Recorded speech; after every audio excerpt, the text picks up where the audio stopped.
All we want is make a great movie. It Chapter 2 is not a great movie. The 2017 It movie was a phenomenon to say the least. When the first trailer was revealed, it broke a record for the most online views in a single day. After the movie's release, it became the highest grossing R-rated horror film of all time. On Halloween that year, all I saw were people dressed as Pennywise, especially attractive Pennywises with large breasts, which confused my sexuality a little. This was a big hit to say the least. It was the movie of the summer that everybody wanted to see. And what's more, it actually didn't suck. Really? Yeah, it was pretty good. It's a crowd pleaser, mixing elements from Stand By Me, Stranger Things, a little bit of Nightmare on Elm Street, and shockingly enough, some elements from the novel It by Stephen King. Go figure. It's kinda hard to hate this film. It has heart, it's funny, sometimes a bit scary, sometimes inspiring. It does what any movie should do, which is not be terrible. I vividly remember leaving the theater after watching It back in 2017 thinking, man, this was pretty fun, I had a blast, but it wasn't perfect. Well, I'm sure they'll fix all the little mistakes that brought the film down, and surely Chapter 2 will be a triumph. Right? It Chapter 2. Boy oh boy, where to even begin with this? What went so wrong? How could they mess up so bad? Why won't Jessica Chastain reply to my love letters? At least two of these questions will be answered today, as I'll be exploring the first It movie and comparing it to its vastly disappointing sequel to see what makes two similar movies in concept lead to such different results in quality.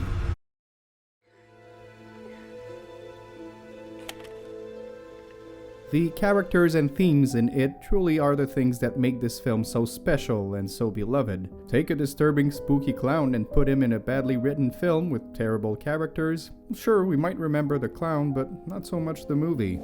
Here, it's not really about Pennywise, it's about these kids learning to fight their fears. It's about coming together, and with that new bond, they can now beat the shit out of that alien clown easily.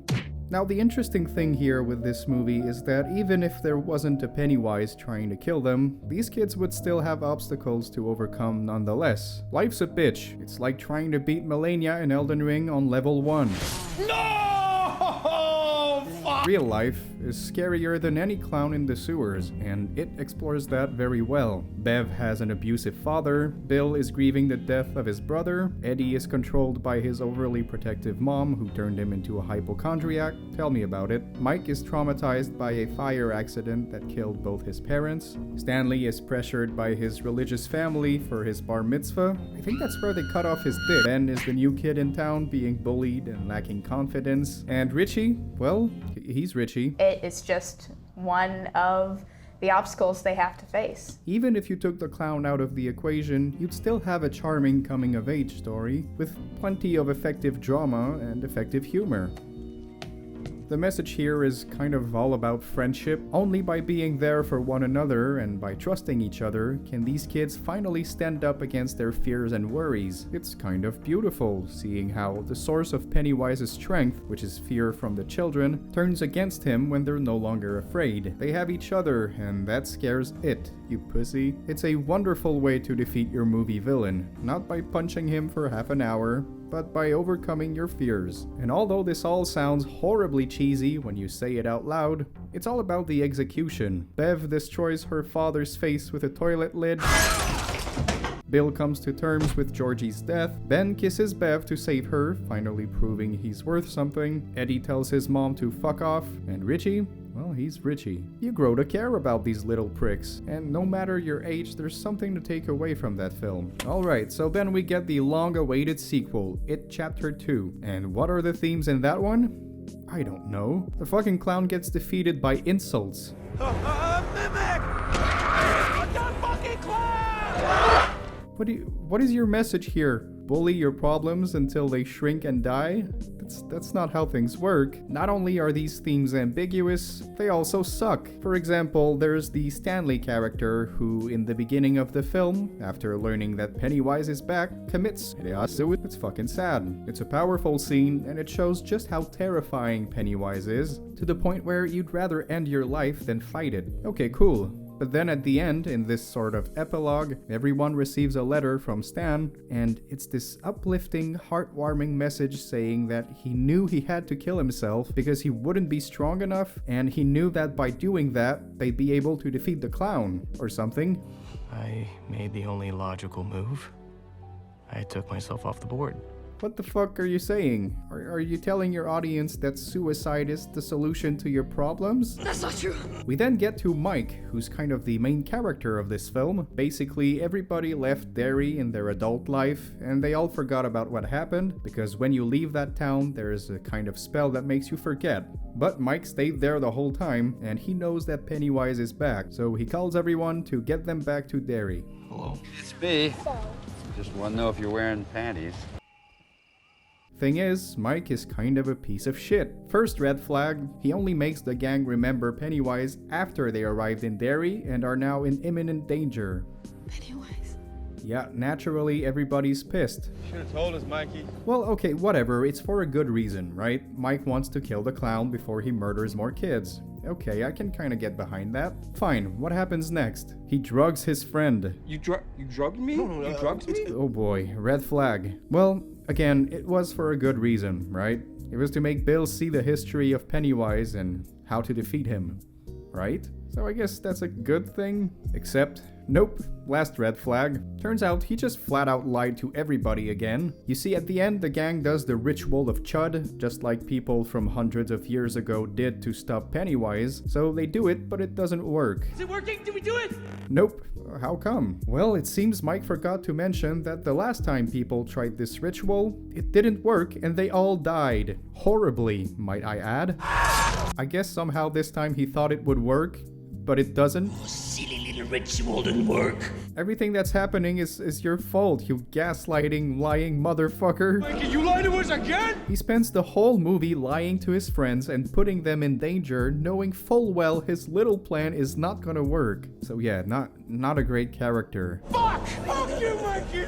But the worst part about Mike's lies is that it makes the whole second act completely useless. You know how in the first movie, the second act is filled with scares that are linked to the character's deepest fears, and only when they learn to defeat these fears can they finally come together at the end for the final act. The story is focused and clear, every scene has a purpose to make the characters grow, to make them overcome their inner conflicts. It's simply very well written. Well, in the second act of It 2, everyone has to get a special token for the ritual of Chud. You each need to find your artifact. You know, the one that doesn't work. So they spend a full hour with these characters getting their thing, only for them to reveal at the end that it did jack shit, because again, that ritual doesn't fucking work. You fucking kidding me, Mike? So at the end, they resort to insulting the clown to death. That's the climax. Yeah, it was a complete fucking waste of time. This is fucking stupid, alright? Why do we need tokens? Now, one might argue that this second act wasn't really about the tokens per se, but about character development. Okay, smarty pants. Thing is, all they do is repeat everything from the first film. There's nothing new. Bill feels guilty for his brother's death. Guilty? Ben feels like a loser and he's in love with Bev. Eddie's a hypochondriac afraid of lepers. Bev is traumatized by her abusive father. Hey, we've all seen this before in a better movie.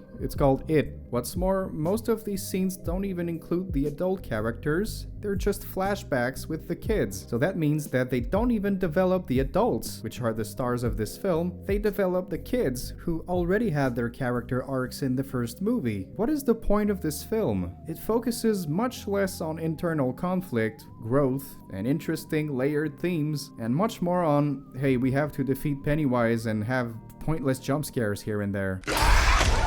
There is one interesting arc when we learn that Richie is a closeted homosexual who's struggling to come to terms with that. You trying to bone my little cousin? That was pretty interesting. Otherwise, Bev married an abusive asshole who treats her like her dad did. And then at the end, she found true love. That's alright, I guess. But besides that, everything else was exactly the same. What a letdown. I still cannot believe that the one and only Pennywise the Clown, the eater of worlds, was defeated by people screaming insults at him. So, director Andy Muschietti said that this was a very powerful scene because this is when the adults start to believe, and belief is what makes Pennywise vulnerable.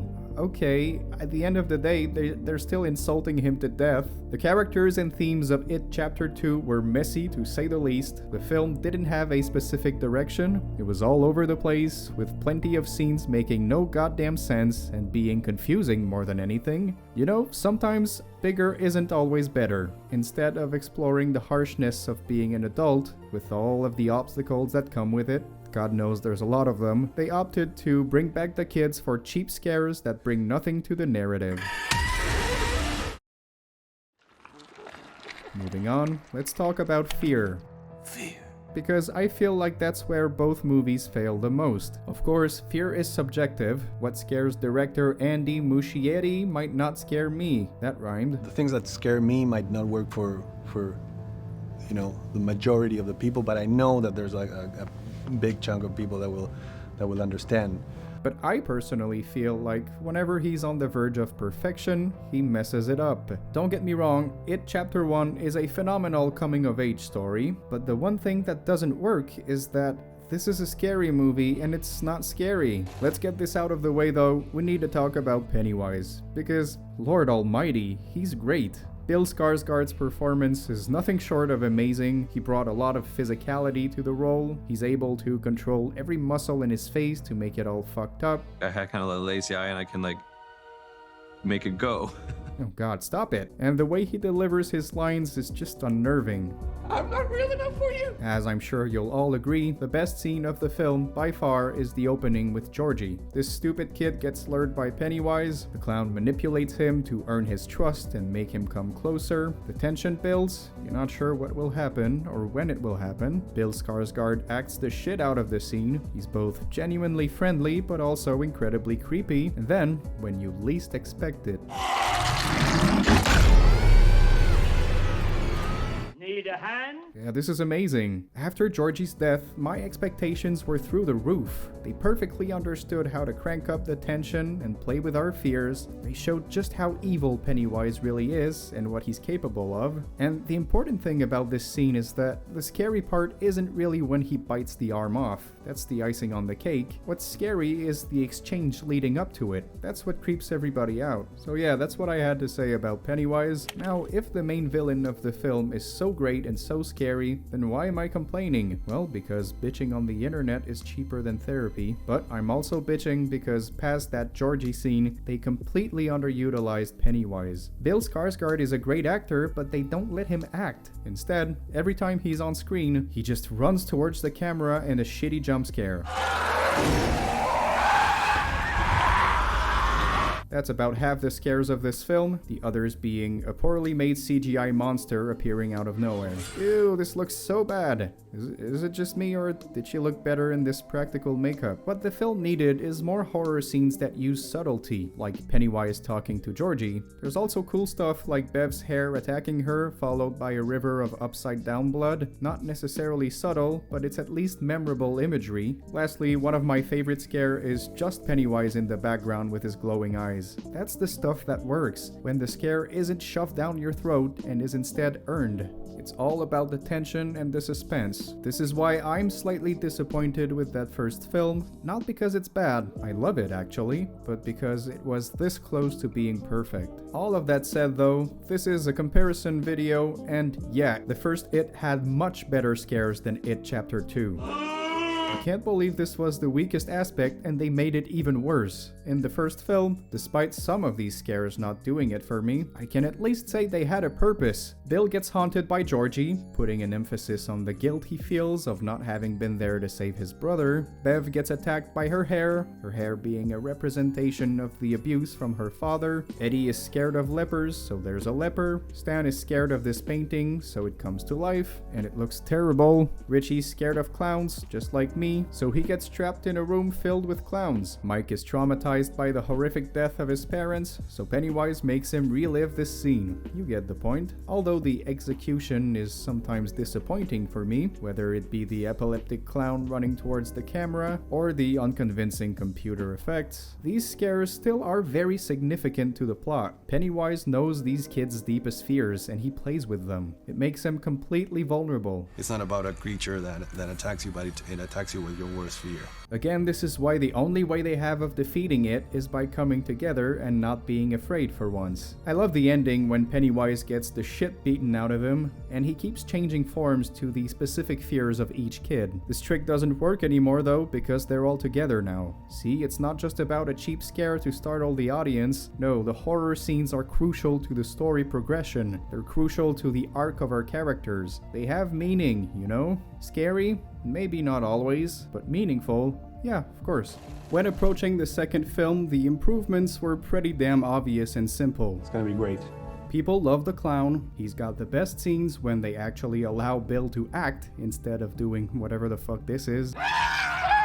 And all we need is a bigger focus on creepy, tension-filled scenes instead of giant, loud, obnoxious monsters. Well, you know what? It looks like It Chapter 2 actually answered my hopes and prayers. Don't believe me? Take a look. I'm not even kidding. We get the Chinese restaurant scene when the group tries to figure out what the Chinese cookie messages mean when they're all put together. There's a nice build-up, fast-paced editing. As the audience, you get nervous. And then, things slow down to slowly reveal that Bev, in shock, crying, hasn't put down her message yet.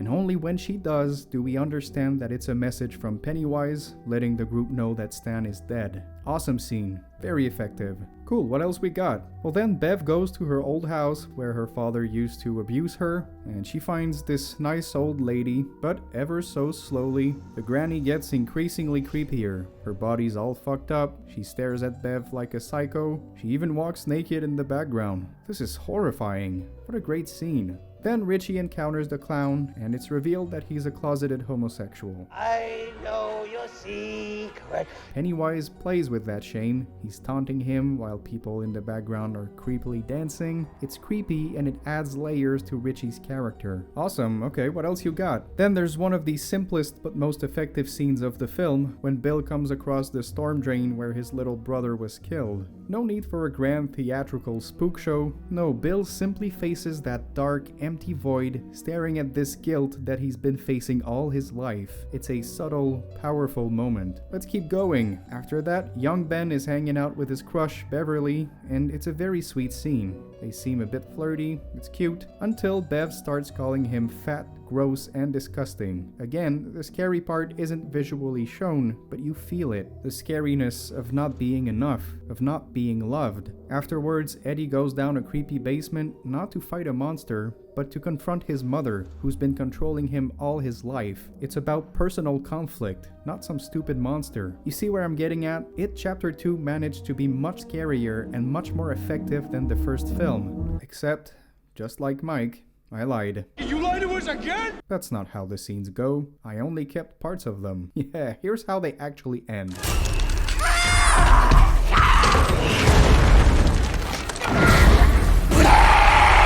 It's gonna be great.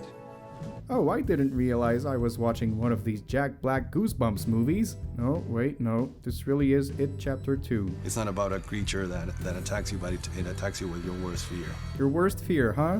What, a fucking lumberjack? Bev is traumatized by her dad. Why is there a naked old monster lady chasing her around? What does that have to do with anything? Little baby bat monsters coming out of fortune cookies? Am I supposed to be laughing? Okay, Eddie finally confronts the leper that scared him in the first film. Pretty powerful stuff, huh? The only thing that would ruin this is if they started playing Angel of the Morning for no goddamn reason. Oh wait, they did. Ben gets chased by Pennywise and he hides in the locker only to find that the monster was inside all along. Wasn't this already an overdone cliche more than a decade ago? What is happening? Instead of focusing on what worked about the horror of the first film, they instead forgot all of that and doubled down on what didn't work. It's bigger, it's louder, but it's not scarier. Remember in the first film when these scenes had purpose? They represented the inner fears of these kids? Well, it's just the same thing all over again, but done worse. Besides for the baseball scene with this little girl, which was just as great as the one with Georgie. I guess I must be your friend too. Chapter 2 simply tries too hard. Hey, maybe that's what some people wanted. Maybe people are scared to death of giant lumberjacks or stupid old ladies with saggy tits. I for one felt disappointed. Once again, every creepy, well-made build-ups always end with the most obnoxious, loud, useless CG monster attack every time. Is everything alright? It's gonna be great.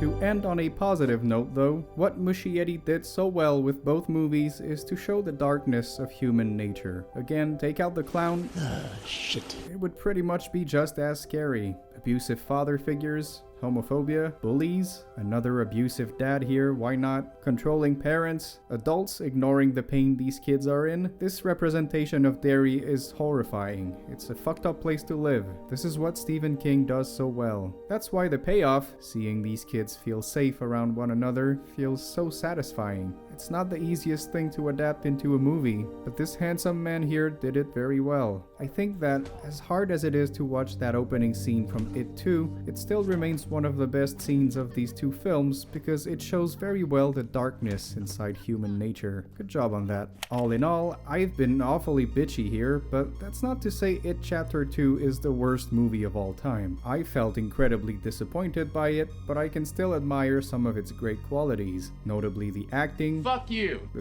cinematography, some unique visuals here and there. Remember that criticism always comes from passion. In any case, I know a lot of people are fans of both movies equally, and that's great. I'm glad you enjoyed it. I could obviously never do what Andy Muschietti did, and to be fair, he did seem incredibly passionate about this project. He'd often work 14 hours per day, he had to direct 7 little annoying kids, god I would have just killed them, and he truly should be proud of at least achieving this ambitious project. Let me know what you think of these films, and let me know what I should cover next. That's about it for me. Until next time, keep watching horror movies, it's good for your health. Bye bye.